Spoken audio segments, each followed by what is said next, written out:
the extension of this mission until 2028 with an enhanced total outlay. The mission's focus will be on the quality of infrastructure and O&M of rural piped water supply schemes through Jan Bhagidari. A separate MOU or separate MOUs will be signed with the states and union territories to ensure sustainability and citizen-centric water services delivery. Urban sector reforms. Building on the July budget proposals, urban sector reforms related to governance, municipal services, urban land and planning will be incentivized. Urban Challenge Fund. The government will set up an Urban Challenge Fund of 1 lakh crore rupees to implement the proposals for cities as growth hubs, creative redevelopment of cities, and for water and sanitation purposes announced in the July budget. This fund will finance up to 25% of the cost of bankable projects, with a stipulation that at least 50% of the cost is funded from bonds, bank loans, and PPPs. An allocation of 10,000 crore is proposed in 2025-26. Power sector reforms. We will incentivize electricity distribution reforms and augmentation of intra-state transmission capacity by states. This will improve financial health and capacity of electricity companies.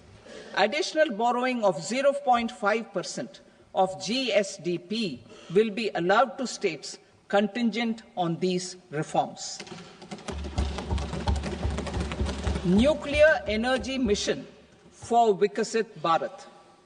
Development of at least 100 gigawatt of nuclear energy by 2047 is essential for our energy transition efforts. For an active partnership with the private sector towards this goal, amendments to the Atomic Energy Act and the Civil Liability for Nuclear Damage Act will be taken up.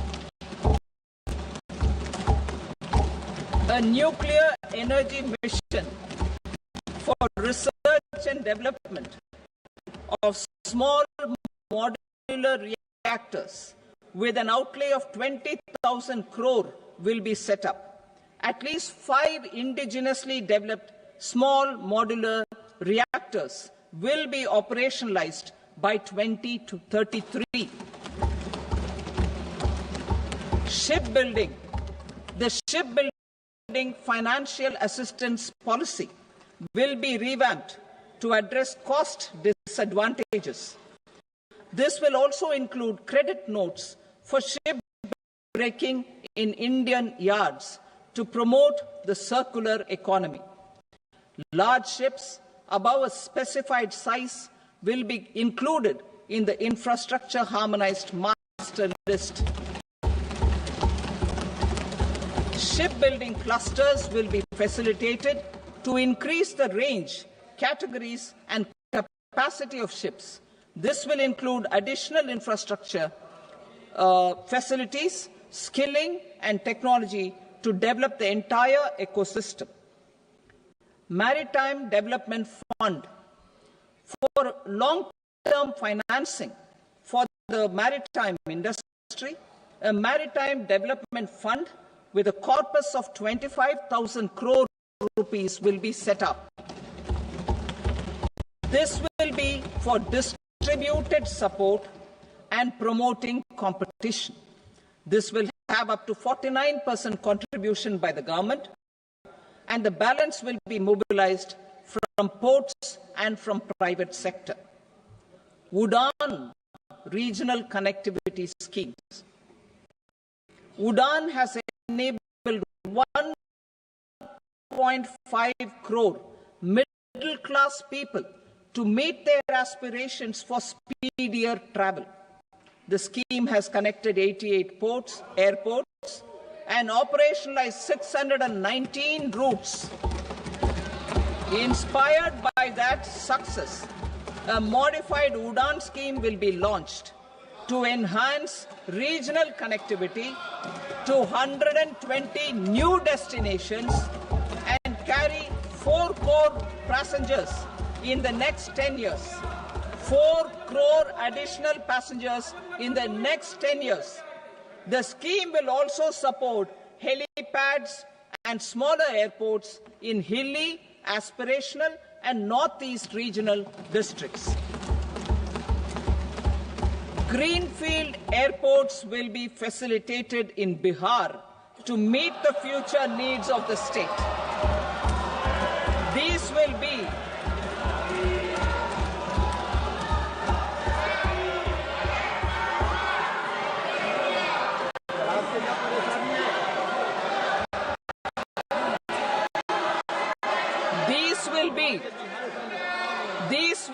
in addition to the expansion of the capacity of Patna Airport and a brownfield airport in Beta. Western Kosi Canal project in Mithilanchal. Financial support will be provided for the Western Kosi Canal ERM project, benefiting a large number of farmers cultivating over 50,000 hectares of land in the Mithilanchal region of Bihar. Mining sector reforms. Mining sector reforms, including those for minor minerals, will be encouraged through sharing of best practices and institutions of a state mining index. A policy for recovery of critical minerals from tailings will be brought out. Under the special window for affordable and mid-income housing, SWAMI, 50,000 dwelling units in stressed housing projects have been completed and keys handed over to home buyers. Another 40,000 units will be completed in 2025, further helping middle-class families who were paying EMIs on loans taken for apartments while also paying rent for their current dwellings. Building on this success, SWAMI Fund 2 will be established as a blended finance facility with contribution from the government, banks and private investors. This fund of 15,000 crore rupees will aim for expeditious completion of another 1 lakh units. PM Gati Shakti data for private sector. For furthering PPPs and assisting the private sector in project planning, access to relevant data and maps from the PM Gati Shakti portal will be provided. Tourism for employment-led growth. Top 50 tourist destination sites in the country will be developed in partnership with states through a challenge mode. Land for building key infrastructure will have to be provided by the states. Hotels in these destinations will be included in the infrastructure harmonized list. The following measures will be taken for facilitating employment-led growth. Organizing intensive skill development programs for our youth, including in institutes of hospitality management. Providing mudra loans for homestays. Improving ease of travel and connectivity to tourist destinations. Providing performance-linked incentives to states for effective destination management, including tourist amenities, cleanliness, and marketing efforts, and introducing streamlined e-visa facilities along with visa fee waivers for certain tourist groups. Continuing with the emphasis on places of spiritual and religious significance in the July budget, there will be a special focus on destinations related to the life and times of Lord Buddha.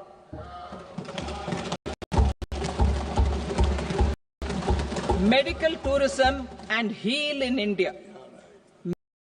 Medical tourism and heal in India will be promoted in partnership with the private sector, along with capacity building and easier visa norms. Investing in innovation.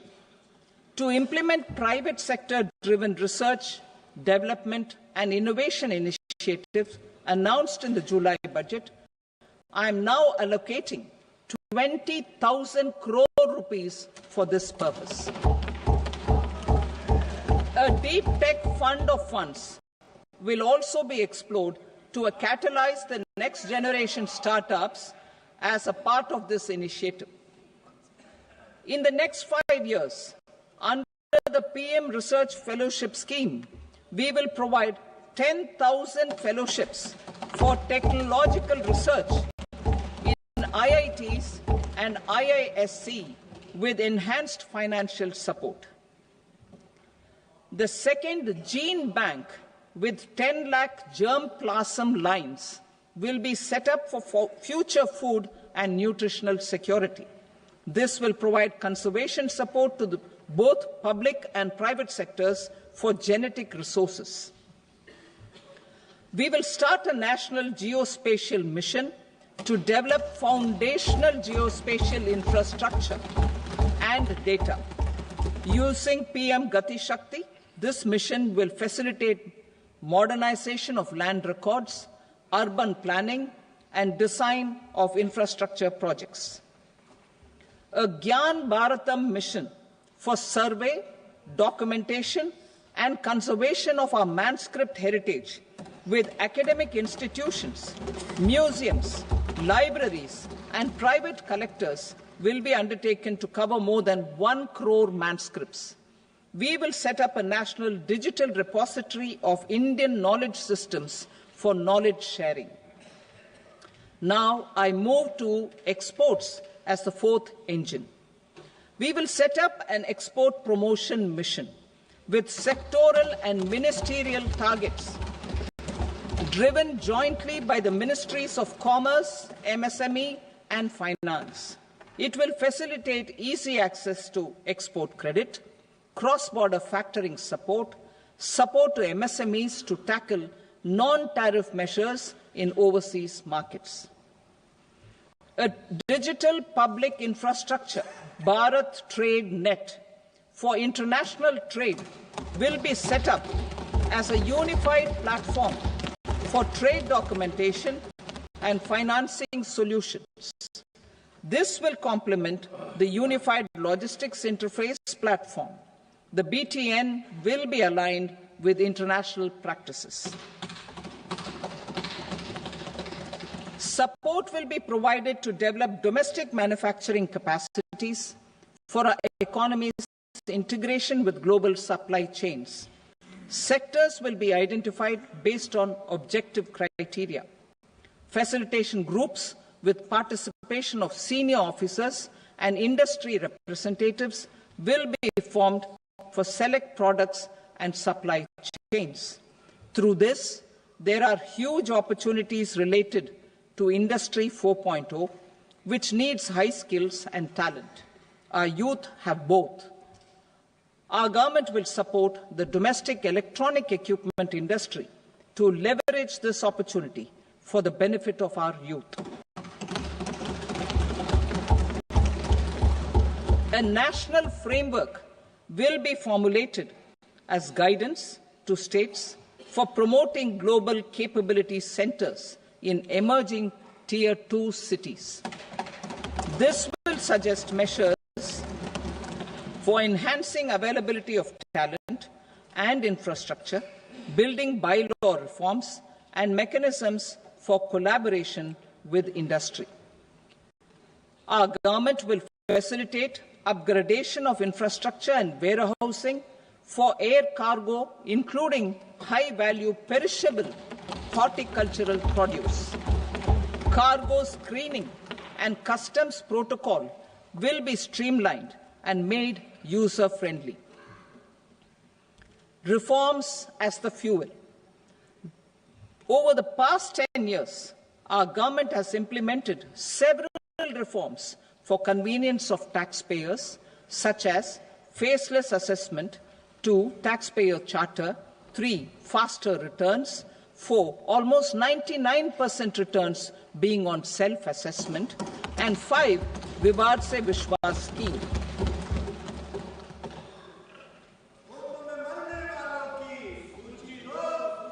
Continuing these efforts, I reaffirm the commitment of the Tax Department to trust first, scrutinize later. I also propose to introduce the new income tax bill next week. I will detail the indirect tax reforms and changes in direct taxes in Part B. Financial sector reforms. The FDI limit for the insurance sector will be raised from 74 to 100%. This enhanced limit will be available for those companies which invest the entire premium in India. The current guardrails and conditionalities associated with foreign investment will be reviewed and simplified. The services of India Post Payment Bank will be deepened and expanded in rural areas. NABFID will set up a partial credit enhancement facility for corporate bonds for infrastructure. Public sector banks will develop Grameen Credit Score Framework to serve the credit needs of SHG members and people in rural areas. A forum for regulatory coordination and development of pension products will be set up. To implement the earlier announcement on simplifying the KYC processes, the revamped Central KYC Registry will be rolled out in 2025. We will also implement a streamlined system for periodic updating. Requirements and procedures for speedy approval of company mergers will be rationalized. The scope for fast-track mergers will also be widened and the process made simpler. As proposed in the interim budget, we signed bilateral investment treaties with 2 countries in 2024 to encourage sustained foreign investment, and in the spirit of First Develop India, the current model BIT will be revamped and made more investor-friendly. In the last 10 years, in several aspects, including financial and non-financial, our government has demonstrated a steadfast commitment to ease of doing business. We are determined to ensure that our regulations must keep up with technological innovations and global policy developments. A light-touch regulatory framework based on principles and trust will unleash productivity and employment. Through this framework, we will update regulations that were made under old laws. To develop this modern, flexible, people-friendly and trust-based regulatory framework appropriate for the 21st century, I propose 4 specific measures. A high-level committee for regulatory reforms will be set up for a review of all non-financial sector regulations, certifications, licenses, and permissions. The committee will be expected to make recommendations within a year. The objective is to strengthen trust-based economic governance and take transformational measures to enhance ease of doing business, especially in matters of inspection and compliances. States will be encouraged to join in this endeavour. An investment friendliness index of states will be launched in 2025 to further the spirit of competitive, cooperative federalism. Under the Financial Stability and Development Council, a mechanism will be set up to evaluate impact of the current financial regulations and subsidiary instructions. It will also formulate a framework to enhance their responsiveness and development of the financial sector. In the Jan Vishwas Act 2023, more than 180 legal provisions were decriminalized. Our government will now bring up the Jan Vishwas Bill 2.0 to decriminalize more than 100 provisions in various laws. I now move to fiscal policy. In the July budget, I had committed to staying the course for fiscal consolidation. Our endeavour will be to keep the fiscal deficit each year such that central government debt remains on a declining path as a percentage of the GDP. The roadmap for the next 6 years has been detailed in the FRBM statement. Revised estimates for 2024-25. The revised estimate of the total receipts other than borrowings is 31.47 lakh crore rupees, of which the net tax receipts are 25.57 lakh crore rupees. The revised estimate of the total expenditure is 47.16 lakh crore rupees, of which the capital expenditure is about 10.18 lakh crore rupees. The revised estimate of the fiscal deficit is 4.8% of the GDP. Budget estimates for 25-26. Coming to 25-26, the total receipts other than borrowings and total expenditure are estimated at 34.96 lakh crore rupees and 50.65 lakh crore rupees respectively. The net tax receipts are estimated at 28.37 lakh crore rupees. The fiscal deficit is estimated to be 4.4% of GDP. To finance the fiscal deficit, the net market borrowings from dated securities are estimated at 11.54 lakh crore. The balance financing is expected to come from small savings and other sources.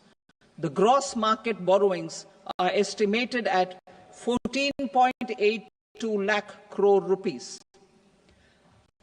I will now move to Part B.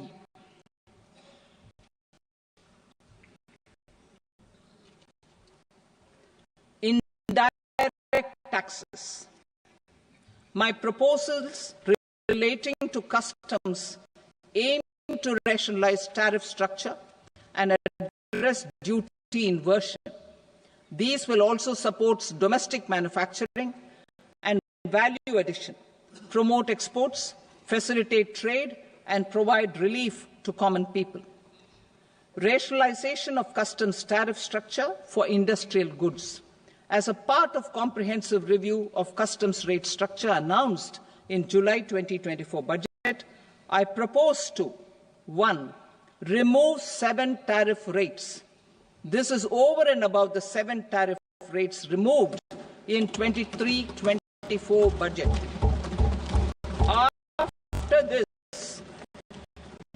After this, there will be only 8 remaining tariff rates, including 0 rate. 2. Apply appropriate cess to broadly maintain effective duty incidence, except on a few items where such incidence will reduce marginally. 3. Levy not more than 1 cess or surcharge. Therefore, I propose to exempt social welfare surcharge on 82 tariff lines that are subject to a cess. I shall now take up sector-specific proposals. To provide relief to patients, particularly those suffering from cancer, rare diseases, and other severe chronic diseases, I propose to add 36 life-saving drugs and medicines to the list of medicines fully exempted from basic custom duty.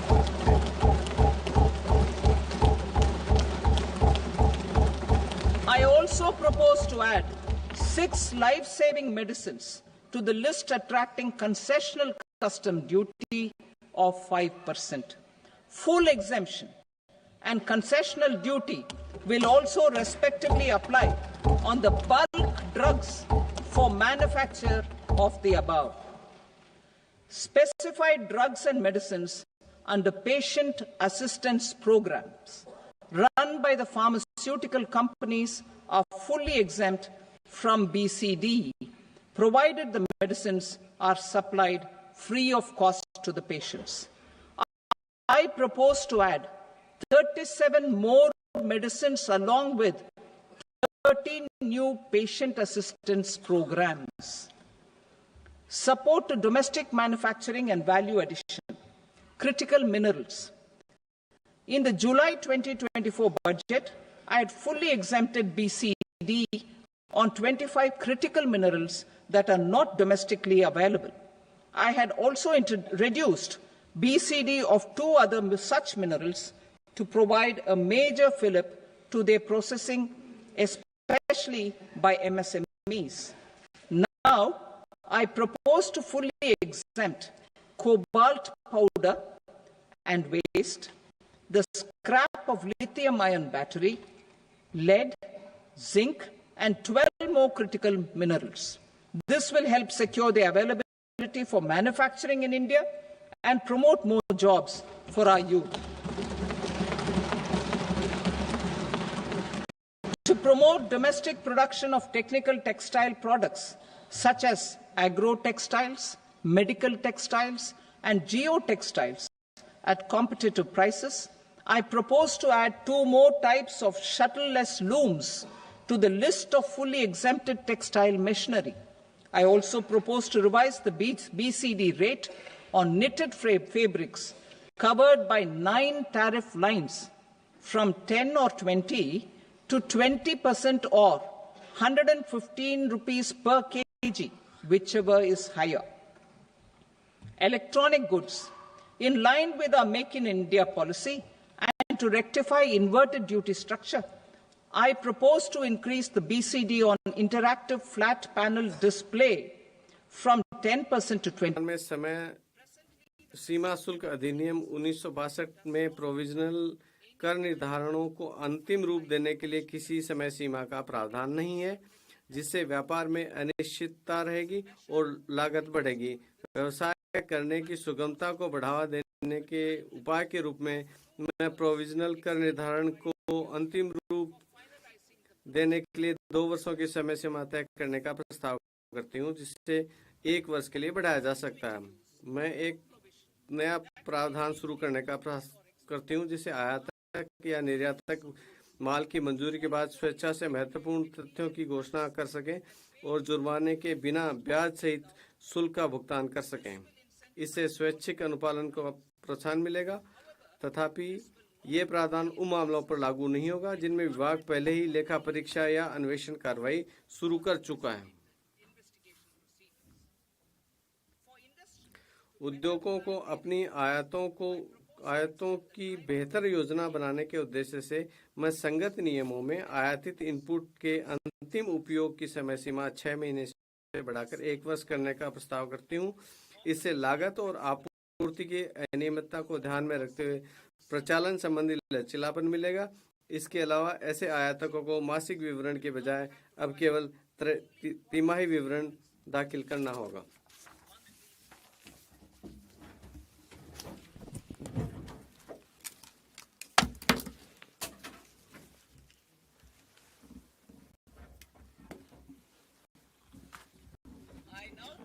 अब मैं अपने प्रत्यक्ष कर प्रस्तावों पर आती हूँ।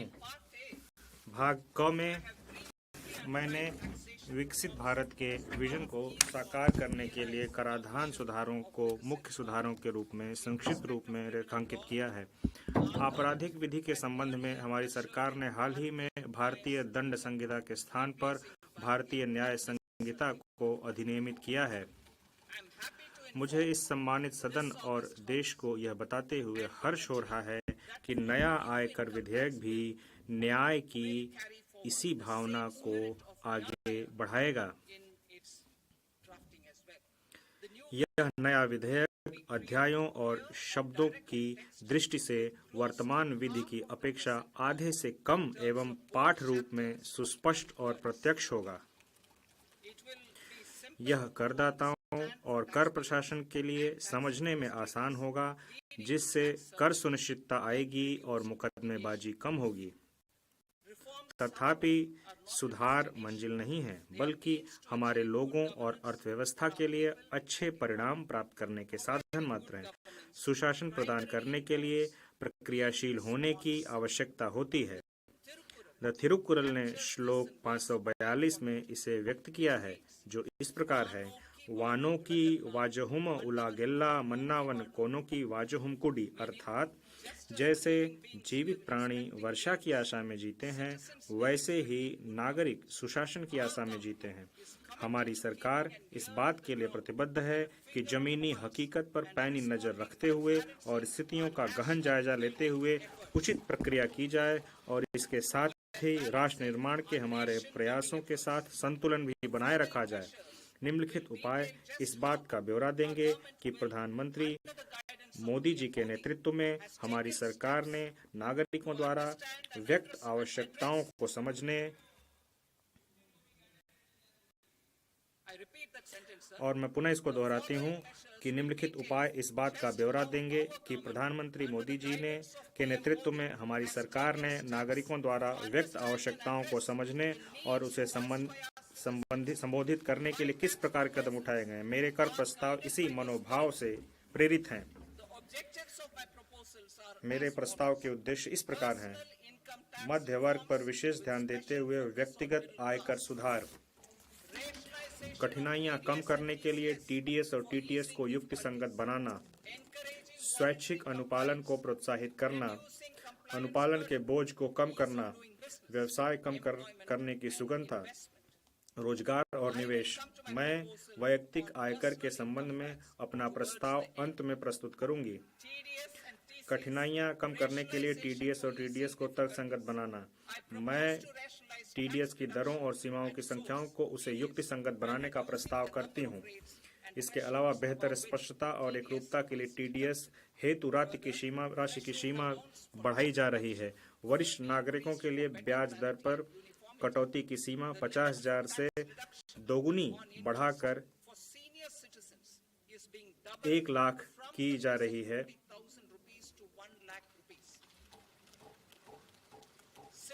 इसी प्रकार किराए पर टीडीएस के लिए वार्षिक सीमा जो कि 2.40 लाख से बढ़ाकर 6 लाख कर दी गई है।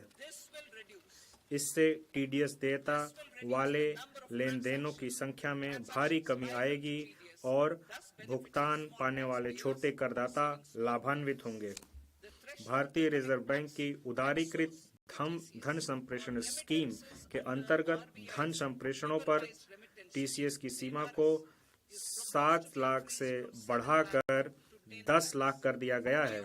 मैं शिक्षा प्रयोजनों के लिए उन धन संप्रेषणों पर टीसीएस को हटाने का प्रस्ताव भी करती हूं, जहां ऐसे धन संप्रेषण निर्दिष्ट वित्तीय संस्था से लिए गए ऋण से हों।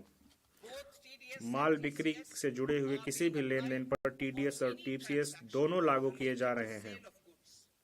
अनुपालन से जुड़ी हुई कठिनाइयों से बचने के लिए मैं टीसीएस को हटाने का प्रस्ताव करती हूं। मैं यह भी प्रस्ताव करती हूं कि अब उच्च टीडीएस कटौती के प्रावधान केवल गैर पैन मामलों पर ही लागू होंगे। जुलाई 24 में विवरणी दाखिल करने की नियत तारीख तक टीडीएस के भुगतान में विलंब और गैर आपराधिक कर दिया गया था। मैं टीसीएस प्रावधानों के लिए भी इसी छूट का प्रावधान करने का प्रस्ताव करती हूं। माननीय प्रधानमंत्री मोदी जी के नेतृत्व में हमारी सरकार सबका साथ, सबका विकास, सबका विश्वास और सबका प्रयास के मंत्र में आस्था रखती है। इसी के अनुरूप हम उन करदाताओं द्वारा स्वैच्छिक अनुपालन किए वर्ष 2022 में विवरणी को अद्यतन करने की सुविधा लेकर आए, जिन्होंने सही आय की सूचना देने में चूक की हो। करदाताओं पर हमारा विश्वास सही साबित हुआ। लगभग 90 लाख करदाताओं ने अतिरिक्त कर का भुगतान करते करते हुए स्वैच्छिक रूप से अपनी आय संबंधित ब्यौरों को अद्यतन किया। इस विश्वास को आगे बढ़ाते हुए मैं अब किसी भी कर निर्धारण वर्ष के लिए अद्यतन विवरणी दाखिल करने की समय सीमा को मौजूदा 2 वर्ष से बढ़ाकर 4 वर्ष करने का प्रस्ताव करती हूँ। मैं छोटे धर्मार्थ न्यास संस्थानों की पंजीकरण की अवधि को बढ़ाकर 5 वर्ष से 10 वर्ष करके ऐसी संस्थाओं के अनुपालन संबंधी बोझ को कम करने का प्रस्ताव करती हूँ। यह भी प्रस्ताव किया जाता है कि धर्मार्थ संस्थाओं द्वारा अपूर्ण आवेदनों को दाखिल किए जाने जैसी छोटी चूक के अत्यधिक गंभीर परिणाम न हों। वर्तमान में करदाता कतिपय शर्तों को पूरा करके ही अपने स्वामित्व वाली संपत्तियों के लिए शून्य वार्षिक मूल्य का दावा कर सकते हैं। करदाताओं को हो रही कठिनाइयों को देखते हुए बिना शर्त के ऐसी 2 संपत्तियों के लाभ की अनुमति प्रदान करने का प्रस्ताव किया जाता है। मैं अंतरण मूल्य की प्रक्रिया को कारगर बनाने और वार्षिक जांच का एक विकल्प मुहैया कराने हेतु 3 वर्षों की ब्लॉक अवधि के लिए अंतर्राष्ट्रीय लेन देन के मामलों में आर्म्स लेंथ मूल्य निर्धारण करने हेतु एक योजना शुरू करने का प्रस्ताव करती हूँ। यह योजना सर्वोत्तम वैश्विक पद्धतियों के अनुरूप होगी। अंतर्राष्ट्रीय कराधान में विवादों को कम करने और निश्चितता को बनाए रखने की दृष्टि से सेफ हार्बर नियमों के दायरे को विस्तार किया जा रहा है। वर्तमान में अनेक वरिष्ठ और अति वरिष्ठ नागरिकों के पास बहुत पुराने NSS खाते हैं। चूंकि ऐसे खातों पर अब कोई ब्याज देय नहीं है, अतः मैं 29 अगस्त 2024 को या उसके पश्चात व्यक्तियों द्वारा राष्ट्रीय बचत स्कीम को किए गए आहरण पर छूट प्रदान करने का प्रस्ताव करती हूँ। मैं NPS वात्सल्य खातों के लिए भी ऐसी ही व्यवस्था का प्रस्ताव करती हूँ, जैसे कि समग्र सीमाओं के अधीन सामान्य NPS खातों के लिए उपलब्ध है। जुलाई 2024 में मेरे भाषण में मैंने वचन दिया था कि अपीलीय आदेशों को प्रभावी करने सहित सभी प्रक्रियाओं को अगले 2 वर्षों में डिजिटलाइज करते हुए इन्हें कागज रहित कर दिया जाएगा। मुझे यह घोषणा करते हुए प्रसन्नता हो रही है कि डिजिटलीकरण को क्रियाशील किया जा रहा है। जुलाई 2024 में हम अपील में लंबित आयकर विवादों के समाधान के लिए विवाद से विश्वास स्कीम लेकर आए थे। इस स्कीम को बहुत अच्छी प्रतिक्रिया मिली और लगभग 33,000 करदाताओं ने अपने विवादों के समाधान के लिए इस स्कीम का लाभ उठाने का प्रस्ताव किया है। निवेश और रोजगार बढ़ाने के लिए मेरे पास कुछ प्रस्ताव हैं। उन अनिवासियों के लिए प्रकल्पित कराधान व्यवस्था का प्रस्ताव किया जाता है जो ऐसे निवासी कंपनियों को सेवाएं प्रदान करते हैं जो इलेक्ट्रॉनिक विनिर्माण सुविधा स्थापित या संचालित करती हैं। इसके अलावा मैं उन अनिवासियों की कर निश्चितता के लिए एक सेफ हार्बर शुरू करने का प्रस्ताव करती हूं जो निर्दिष्ट इलेक्ट्रॉनिकी विनिर्माण इकाइयों को आपूर्ति के लिए घटकों का भंडारण करते हैं। वर्तमान में टन भार कर स्कीम केवल समुद्र में जाने वाले जहाजों के लिए उपलब्ध है। देश में अंतर्देशीय जल परिवहन को बढ़ावा देने के लिए मौजूदा टन भार कर स्कीम के लाभों को भारतीय जलयान अधिनियम 2021 के अंतर्गत पंजीकृत अंतर्देशीय जलयानों के लिए भी विस्तारित करने का प्रस्ताव किया जाता है। हम भारतीय स्टार्टअप को सहायता जारी रख रहे हैं। मैं 5 वर्षों तक निगमन की अवधि का विस्तार करने का प्रस्ताव करती हूं ताकि स्टार्टअप को उपलब्ध लाभों को 1/4/2030 से पहले निगमित होने वाले स्टार्टअप को प्रदान किया जा सके। IFSC में अतिरिक्त कार्यकलापों को आकर्षित और प्रोत्साहित करने के लिए मैं अन्य बातों के साथ साथ IFSC में स्थापित जलयान लीजिंग इकाइयों, बीमा कार्यालयों, वैश्विक कंपनियों के ट्रेजरी केंद्रों के लिए विशिष्ट लाभों का प्रस्ताव कर रही हूं। इसके अलावा IFSC में प्रारंभ करने की निर्णायक तारीख को भी लाभ का दावा करने के लिए 5 वर्षों तक बढ़ाकर 31/3/2030 तक कर दिया गया है। श्रेणी 1 और श्रेणी 2 AIF अवसंरचना और ऐसे ही अन्य क्षेत्रों में निवेश कर रही है। मैं इन निकायों को प्रतिभूतियों से होने वाले लाभों पर कराधान की निश्चितता प्रदान करने का प्रस्ताव करती हूँ। सॉवरेन धन निधियों और पेंशन निधियों द्वारा अवसंरचना के क्षेत्र में वित्त पोषण को बढ़ावा देने के लिए मैं निवेश की तारीख को 5 वर्ष से बढ़ाकर 31 मार्च 2030 तक बढ़ाने का प्रस्ताव करती हूँ।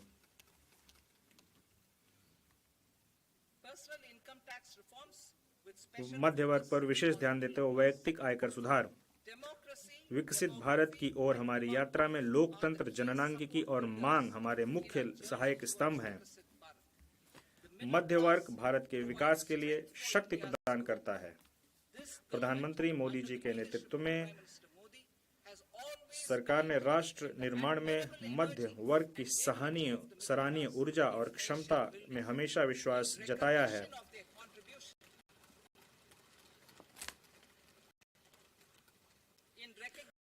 उनके योगदान को देखते हुए हमने उनके कर के बोझ को समय समय पर कम किया है। 2014 के बाद तुरंत शून्य कर स्लैब को बढ़ाकर 2.5 लाख कर दिया गया था, जिसे 2019 में बढ़ाकर 5 लाख कर दिया गया, 2023 में 7 लाख कर दिया गया। यह मध्य वर्ग की करदाताओं पर हमारी सरकार के विश्वास को दर्शाता है। मुझे अब यह घोषणा करते हुए प्रसन्नता हो रही है कि नई कर व्यवस्था के अंतर्गत 12 लाख तक की आय अर्थात विशिष्ट दर आय जैसे पूंजीगत लाभ को छोड़कर 1 लाख प्रतिमाह की औसत आय पर कोई आयकर देय नहीं होगा।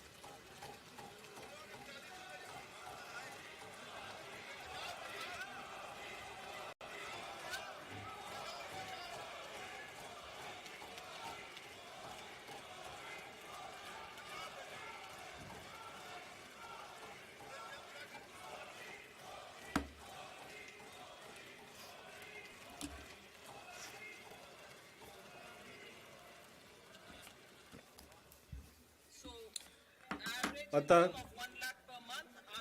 1 लाख अर्थात विशिष्ट आय दर जैसे पूंजीगत लाभ को छोड़कर नए व्यवस्था में यह जो लिमिट है वो 12.75 लाख की होगी वेतनभोगी करदाताओं के लिए, जो कि वर्तमान में 75,000 की मानक कटौती के कारण है। सभी करदाताओं को लाभान्वित करने के लिए सभी श्रेणियों में कर लैब और दरों में परिवर्तन किए जा रहे हैं। यह नई संरचना मध्य वर्ग के करों को काफी कम करेगी और घरेलू उपभोग, बचत और निवेश को बढ़ावा देने के लिए उनके पास अधिक धनराशि उपलब्ध होगी। मैं नई कर व्यवस्था में निम्नानुसार कर दर संरचना को संशोधित करने का प्रस्ताव करती हूँ। 0 से 4 लाख रुपए 0, 4 से 8 लाख रुपए 5%, 8 से 12 लाख रुपए 10%, 10 से 12 लाख रुपए 15%, 16 से 20 लाख रुपए 20%, 20 से 24 लाख रुपए 25%, 24 लाख रुपए से अधिक 30%, 12 लाख तक की आय वाले करदाताओं के लिए विशिष्ट आय दर को छोड़कर जैसे कैपिटल गेन स्लैब, मैं फिर से पढ़ती हूँ, 12 लाख तक की आय वाले करदाताओं के लिए विशिष्ट आय दर को छोड़कर जैसे कैपिटल गेन, जो स्लैब दर में कटौती के कारण होने वाले लाभ के अलावा कर में छूट इस ढंग से प्रदान की जा रही है कि उनके द्वारा कर का कोई भुगतान नहीं किया जाएगा। आय के विभिन्न दरों में स्लैब दर संबंधी परिवर्तनों और छूट के कुल कर लाभ को उदाहरणों के साथ दर्शाया जा सकता है। नई कर व्यवस्था में 12 लाख की आय वाले करदाता को कर में 80,000 रुपए का लाभ होगा, जो कि पुरानी कर दरों के अनुसार उसके देय कर का 100% होगा। 18 लाख रुपए की आय वाले व्यक्ति को कर में, जो कि 18 लाख की आय प्राप्त कर रहा है, उसको 70,000 रुपए, जो कि पुरानी कर दरों के अनुसार देय कर का 30% होगा, का लाभ होगा। जो 25 लाख लाख की आय वाले व्यक्ति को 1,10,000 रुपए, जो कि पुरानी कर दरों के अनुसार 25% का होगा, का लाभ होगा। मेरे कर प्रस्तावों के प्रस्ताव अनुलग्नक में दिए गए हैं। इन प्रस्तावों के परिणाम स्वरूप प्रत्यक्ष करों में लगभग 1,00,000 करोड़ और प्रत्यक्ष कर में और अप्रत्यक्ष करों में लगभग 2600 करोड़ का परित्याग होगा। माननीय अध्यक्ष महोदय, इसके साथ ही मैं इस बजट को सदन के सम्मुख रखती हूँ। जय Hind.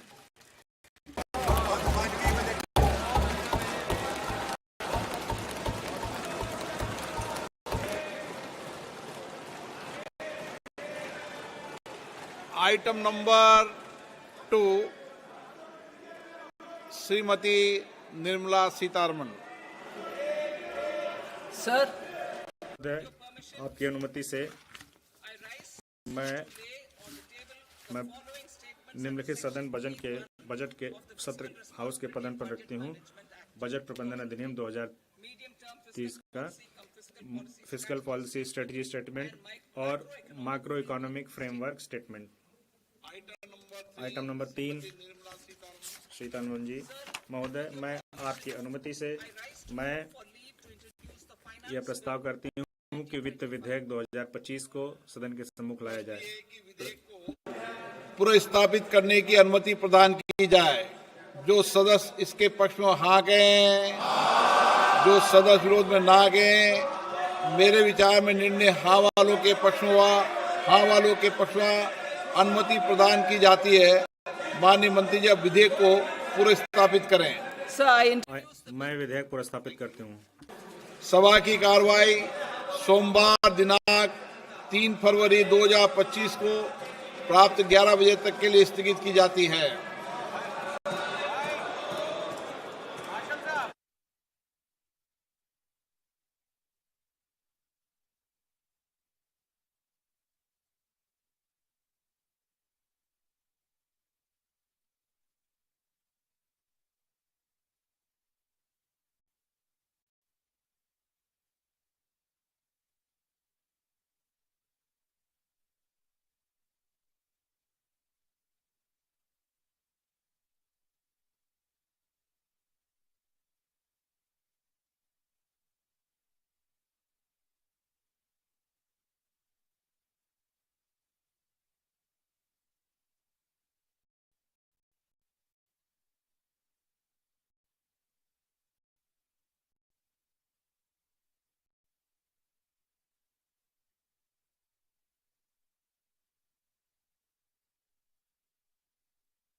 oilseed for achieving Atmanirbharta in edible oils.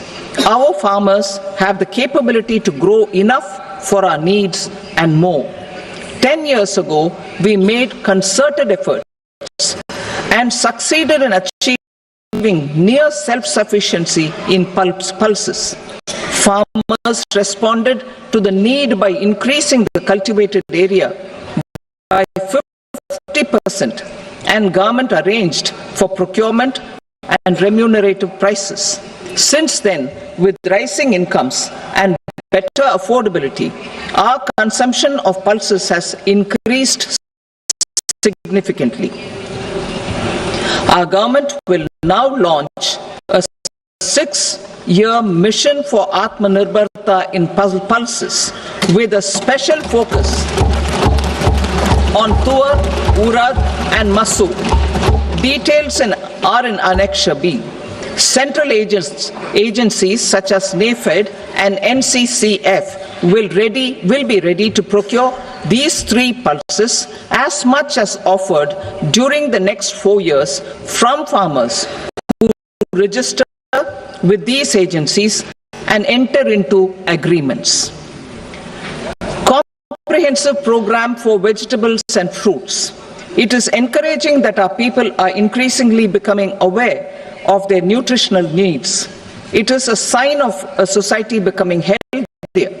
With rising income levels, the consumption of vegetables, fruits, and Shri Anna is increasing significantly.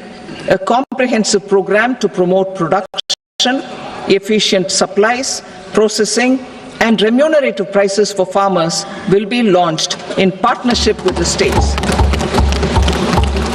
Appropriate institutional mechanisms for implementation and participation of farmer producer organizations and cooperative